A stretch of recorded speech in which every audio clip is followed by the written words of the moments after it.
Week 1, college football predictions. Josh George here.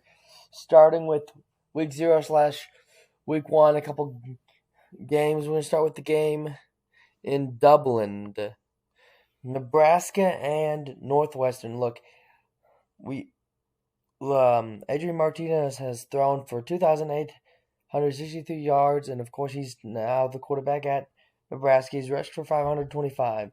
And of course Scott Frost has recently talked about taking the podium and talked about how his linemen are throwing up, things like that. And of course, um, their D line, Nebraska's defense only got 20 sacks all last season, and this Northwestern team has lost their last 5 games in a row.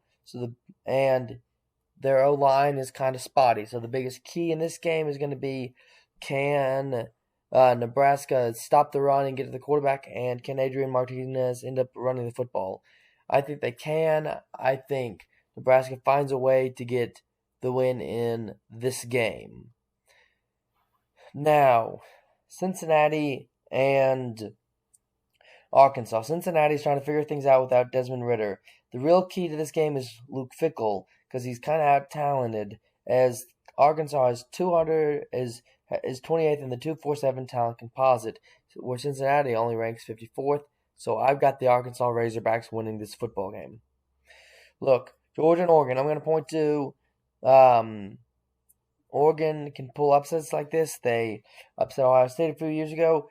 They're 17.5-point underdogs in this one, and but it's still the Georgia team that won the national championship in several regards, because it's Kirby Smart and Stetson Bennett at quarterback, and Dan Lanning, head coach of the Oregon Ducks, is just such an unknown. I've got Georgia finding a way to win this football game. Now look, BYU and South Florida. Look, BYU is projected at 9 or 10 wins this season, where South Florida is predicted from 5 to 7 wins this season. And of course, BYU has a little bit of a chip on their shoulder, but they are ranked 25th coming into the year. But I think BYU finds a way to win this football game. Now, Florida and Utah. This one's interesting. I've really kind of gone back and forth on this one. Utah, of course, comes into the year ranked 7th, Florida unranked. And, of course, Florida at home in the Swamp. The fans could be the key, could be the turning point in this one. According to the FBI, Florida's got a 52% chance to win, but something tells me that Sack Lake City is going to make a difference, and Utah finds a way to win this game. Okay, Florida State and LSU.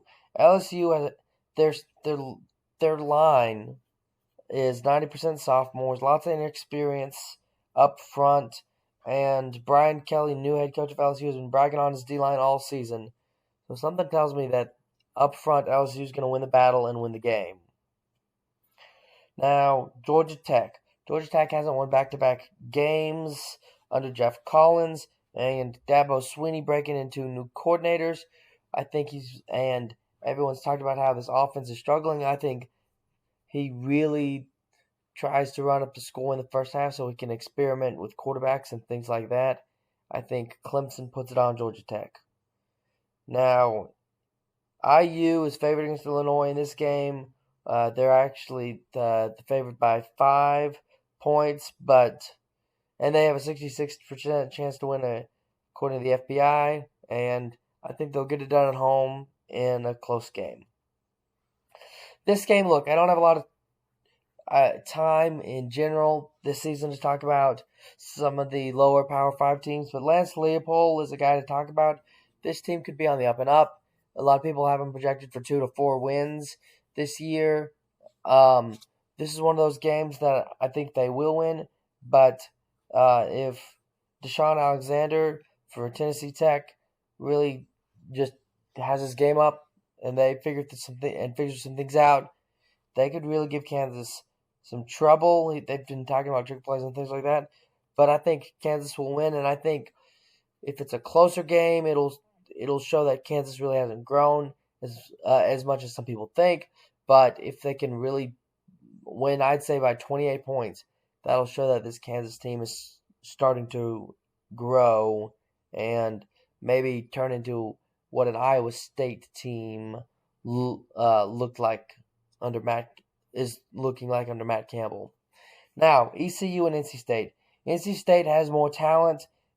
Like I say, they had 9 wins last season with injuries, but ECU is with Mike Houston is just trying to get things done, and they've got a huge chip on their shoulders. A lot of these guys weren't necessarily recruited by NC State and settled for ECU, so it's going to be a fist match, but NC State finds a way to get it done.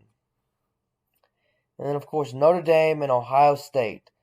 Look, like I said, Ohio State got upset by Oregon in recent memory, but Coach Freeman for Notre Dame, we don't know how good he is at putting game plans out. I know Ohio State's the favorite, but Freeman, when he lost to Oklahoma State in the bowl game, it's just when it gets close, what's he going to do? And this game could be a close game. It could be within 1 or 2 touchdowns, and I trust Ryan Day to find a way to win the game as a head coach more than I do Freeman at Notre Dame. So I've got Ohio State. This was Josh George, Week 1 college football predictions are out there. Please like and subscribe.